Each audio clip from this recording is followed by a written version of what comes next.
Well, Chase Marinell had an accolade-filled career as a golfer at Liberty University, helping lead the program to 3 NCAA regional appearances in 4 years. These days, Marinell plays on the Canadian Tour as he continues his climb through the pro ranks. All that success thanks to his mom making him do something he did not want to do. When my mom made me try out for golf, I was crying the entire way there. I was not interested in golf at all, and my mom just kept telling me this is the right thing to do. My middle school coach made golf fun for me, and I completely enjoyed the season. Ended up quitting soccer and baseball just so I could play golf. So it was the best decision for me, and my mom always holds it over my head to this day.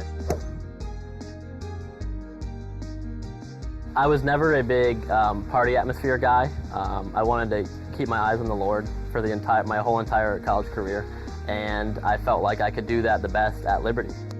Came here and I was looking for a great coach and great teammates, and I found it here, and this was my only visit, and I committed right away because I loved every bit of it. When I committed to Liberty, they were like ranked 125th, 150th in the nation.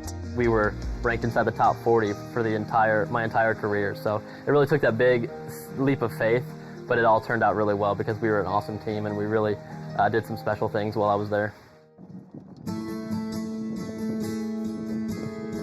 I knew that I was going to be able to go professional around the end of my sophomore year. We went on a really cool stretch as a team of 3 victories in a row, and I contributed to those 3 victories in a big way.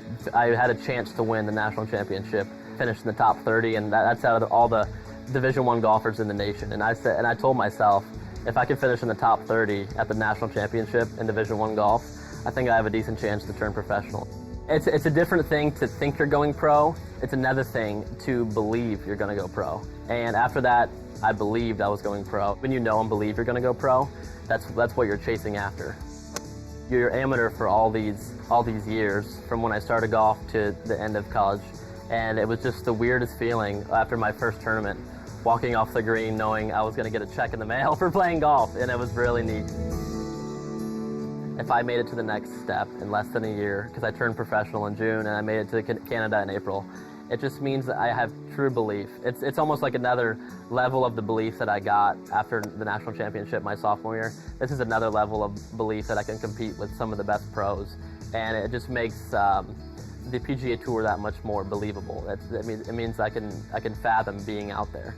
It's just such a good opportunity to witness to others, because there's not a whole lot of other sports where you talk to the people in your group. Because if you play basketball, you're not talking to the other team. But in golf, you have between shots, you have a great opportunity to talk to the players and witness and share your faith and just be a good example for those guys. Because I've gotten a lot of questions on, man, you're a little different. Like you don't get angry. You keep a good, even keel attitude. What is it about? What is it about you? And then I get to share and say, it's not much pressure. The real pressure is glorifying God, and whatever happens in the course happens. I have a Bible verse on my yardage book holder, and I get to show them that and explain what that means to me. It's Proverbs 3:5-6. It's just trust in the Lord, and no matter what happens, you just need to submit your ways to Him, and He will make your paths straight. So it's a perfect verse for the professional life, because no matter what happens, as long as you honor God, He'll make your paths straight. And if I'm going to be on the PGA Tour one day, fine. If I'm doing something else, fine. But the real pressure is just honoring God and submitting your ways to Him. Now, Chase qualified for the Canadian Tour, or PGA Tour Canada, as it's called now, back in April. He'll begin playing on tour later this month. At the end of the season, the top 5 players from that tour get a Web.com tour card, which is just one step then below the PGA Tour. So working his way up the ranks, knocking on the door in his career. Yeah, it's great to see him do that. Also, a kind of cool little statement there saying, hey, you know what? It isn't like basketball, it isn't like hockey, other sports where you're kind of battling guys tooth and nail. In golf, you're kind of walking along and get to share his faith. It's pretty cool he's thought of that. Take advantage of those opportunities. Yeah. Exactly. Yeah. Well, sticking here with golf, Big South.